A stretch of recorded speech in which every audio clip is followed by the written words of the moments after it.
नाज़रीन कराम, पाकिस्तान जैसे मुल्क में जहाँ लवाहकीन जो है वो रुल जाते हैं, अपनी प्रॉपर्टी जमा पूंजी जो है वो ज़ाया कर देते हैं सिर्फ और सिर्फ इंसाफ की खातिर, लेकिन उनको इंसाफ नहीं मिलता।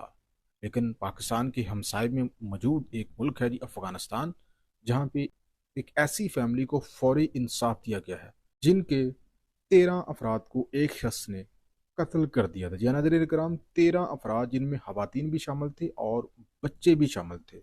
और ऐसा हुआ है अफगानिस्तान के सूबे होस्ट में, जहाँ पे 80,000 लोगों को मदऊ किया गया, इनवाइट किया गया इस लाइव एग्जीक्यूशन को देखने के लिए। यूं उन 80,000 लोगों के सामने मकतूलीन का जो 13 साल बच्चा था, जो कि बच गया था, उसके हाथों उस कातिल को गोली मरवाई गई और एग्जीक्यूट किया गया सजाए मौत के तौर पे।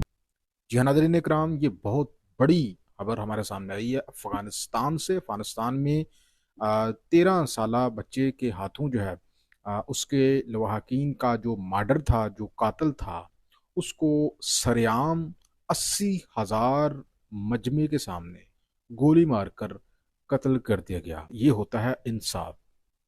अलबत्ता अक़वाम मुत्तहिदा, जो कि हमेशा से फ़लस्तीन में जो कत्लेआम होता है उसके ऊपर आंखें बंद कर देती है, या दीगर ममालिक में जो कुछ भी हो रहा है उस पर उसकी आंखें बंद होती हैं, लेकिन इस फौरी इंसाफ के ऊपर अक़वाम मुत्तहिदा ने ऑब्जेक्शन किया है। अक़वाम मुत्तहिदा की जानब से कहा गया है कि इस तरह के जो वाक़यात है ये अफ़गानिस्तान को दुनिया से अलग थलग कर देंगे।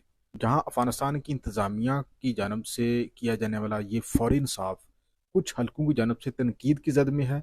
अलबत्ता ज़्यादातर जो हलके हैं वो इसको ज़बरदस्त और तेज़ इंसाफ करार दे रहे हैं। नाज़रीन इकराम, आप इस बारे में क्या कहेंगे? लाजमी कमेंट सेक्शन में अपनी राय का इज़हार करें।